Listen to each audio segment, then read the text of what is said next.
tardes a todos. Gracias por estar conectados una vez más.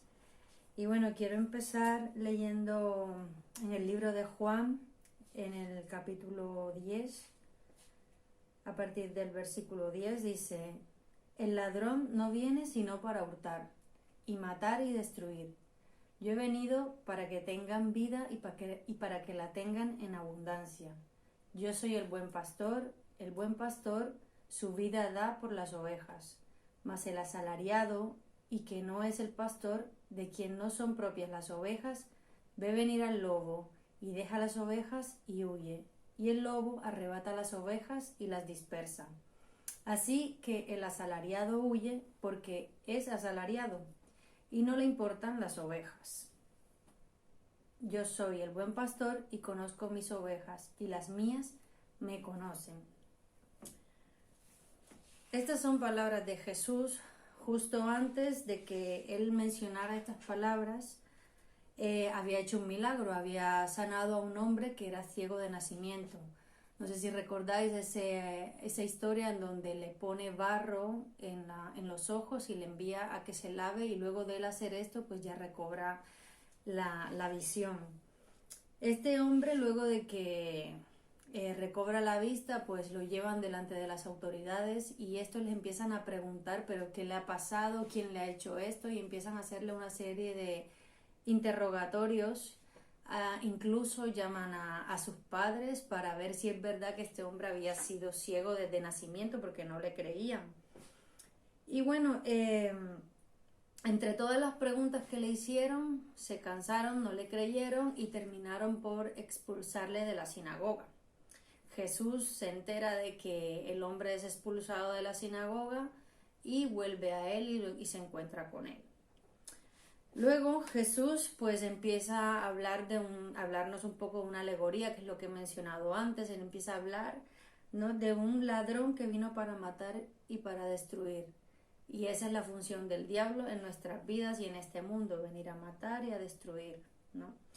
Habla también del buen pastor, el que da la vida por sus ovejas, el único buen pastor que hay, que es Jesucristo, que ha venido por cada uno de nosotros.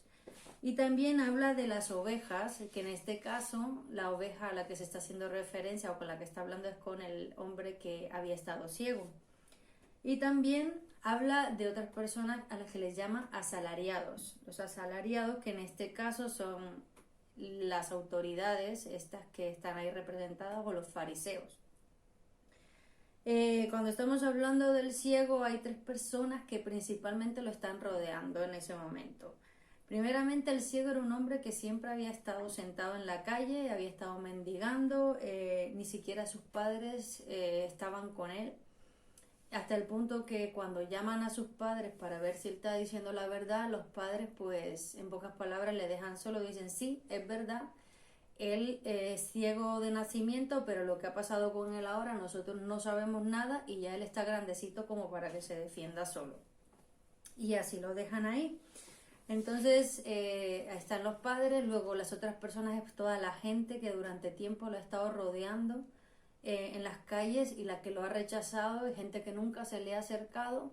Y bueno, podemos verlo cuando Jesús iba con sus discípulos y lo ven, y los discípulos lo primero que le dicen es: Señor, ¿quién ha pecado, este o sus padres? O sea, que era considerado un pecador, alguien al que nadie se le acercaba.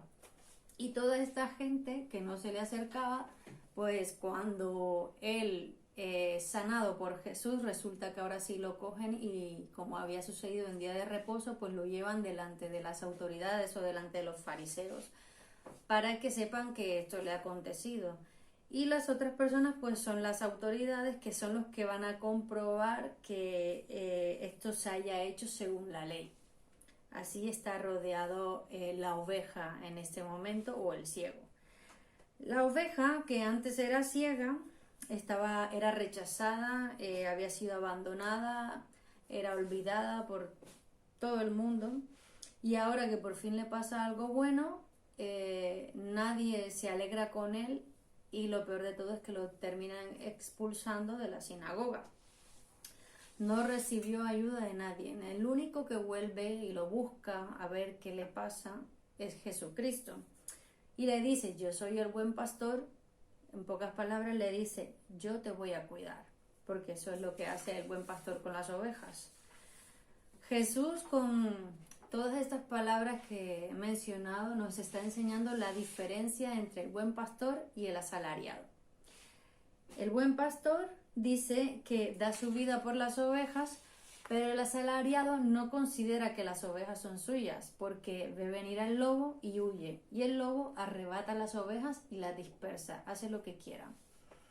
El asalariado pues huye porque no considera que las ovejas son suyas. Si yo considero que algo es mío, pues voy a intentar pelear por ello, voy a intentar no perderlo o hacer algo por ello, como hizo Jesús. Aunque nosotros no le conocíamos, aunque nosotros éramos sus enemigos, Él decidió pelear por nosotros, ¿no? Y venir, y estuvo hasta las últimas consecuencias por nosotros en este mundo, y murió y entregó su vida por nosotros.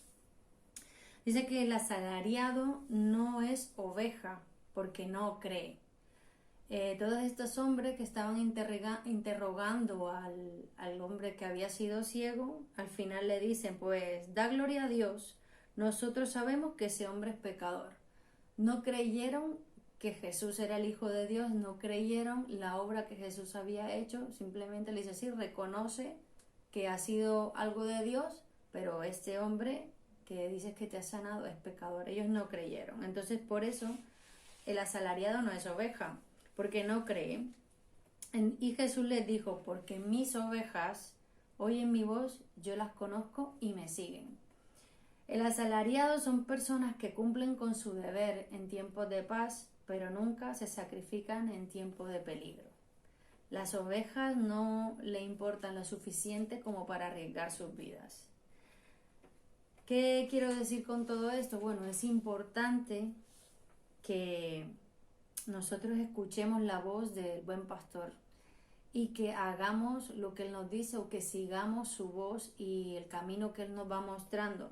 Porque si nosotros dejamos de oír su voz, aunque la oigamos, seguimos haciendo lo que nosotros pensamos que es correcto, lo que nosotros creemos que debemos hacer, vamos a terminar enfrascándonos en algo, vamos a terminar haciendo las cosas a nuestra manera y llegaremos a un punto en que nos dejan de importar las ovejas, nos deja de importar el ciego, que era en este caso, nos deja de importar el menesteroso, el huérfano, el mendigo, todas las personas que están sufriendo por ahí por la calle, los afligidos, todos aquellos a los que Dios nos ha llamado a bendecir.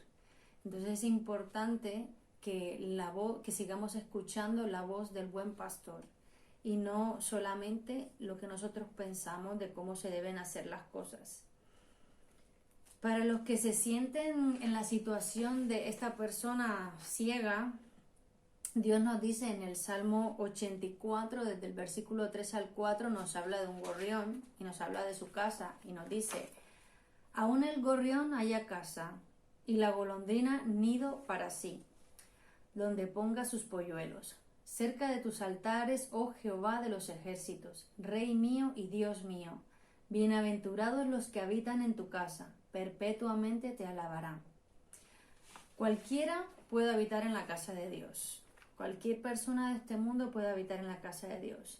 Pero la soberbia del hombre, que es algo que está muy arraigado en el hombre, impide que nosotros podamos conocerle realmente. Y los gorriones, de lo que está hablando este texto, son unos pajaritos muy pequeñitos, son unos pajaritos que son muy débiles, que son poco vistosos, que son muy vulnerables. Y dice aquí que tienen casa cerca del Señor.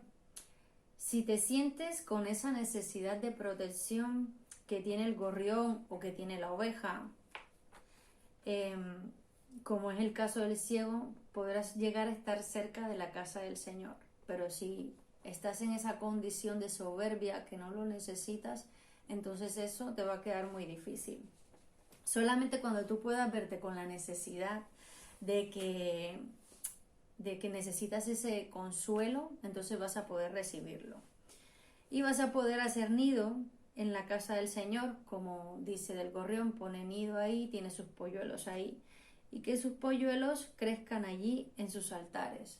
Es decir, que la bendición no solamente es para ti, sino para tu generación. Y esto me recuerda a una historia que escuchaba hace unos días de un hombre que esa historia me impactó muchísimo, nunca lo había escuchado. Y él empieza hablando de su niñez y dice que cuando él y sus hermanos eran muy pequeños, su madre se quitó la vida, se suicidó. Dice que desde que eran pequeños se fueron presos de la esclavitud porque su madre fue vendida al que era su padre. Entonces empezaron viviendo la esclavitud, vivió mucha violencia en su casa y mucho desorden en medio de su familia. Y su madre, en medio de todo ese caos, ella decidió quitarse la vida. Él quedó huérfano, en depresión, y una de sus hermanas, con 15 días de nacida o así, iba perdiendo su vida poco a poco. Tuvo otra hermana con 2 años de edad que también murió por tristeza porque ya no tenía su madre, y así varios de sus hermanos fueron pasándole cosas. Estaba en orfandad, él estaba en pobreza, dice que luego pasó a un orfanatorio y en ese orfanatorio empezó a vivir o a conocer lo que era la homosexualidad, a sufrir abusos, acoso, el bullying, y también hasta el punto de mojar la cama hasta los 14 años por toda la desesperación y el trauma que sufría en ese lugar. Ahí vivía la soledad hasta que se fue a las calles, y en las calles pues terminó refugiándose en las drogas. Y estaba tocando fondo, el pozo de la desesperación, y cuando ya estaba en ese punto que él no hallaba salida, fue cuando dice: llegó la vida.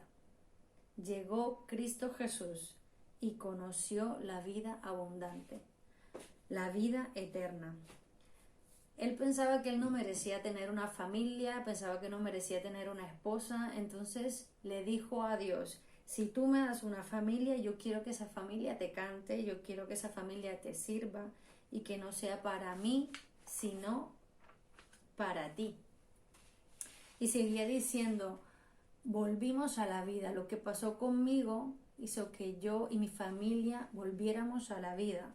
Antes no había vida para ellos, pero a partir de ese momento empezó a haber vida.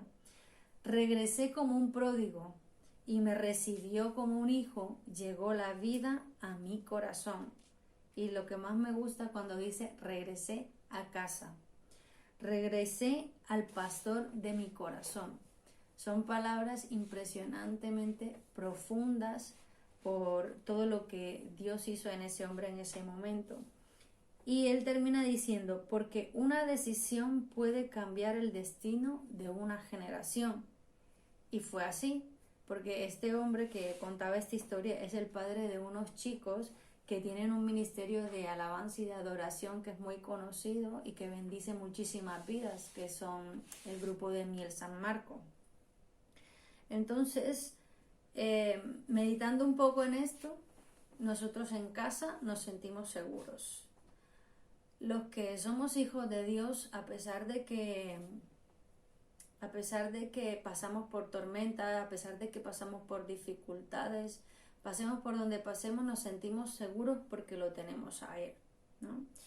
Y muchos de nosotros hemos vivido la orfandad como la vivió este hombre. Este hombre, no estamos hablando de que era alguien que había sido cristiano y que se había apartado y que luego volvió. No era ningún religioso. Pero fíjate que él al final dice: regresé a casa, regresó al lugar donde él pertenecía, ¿no?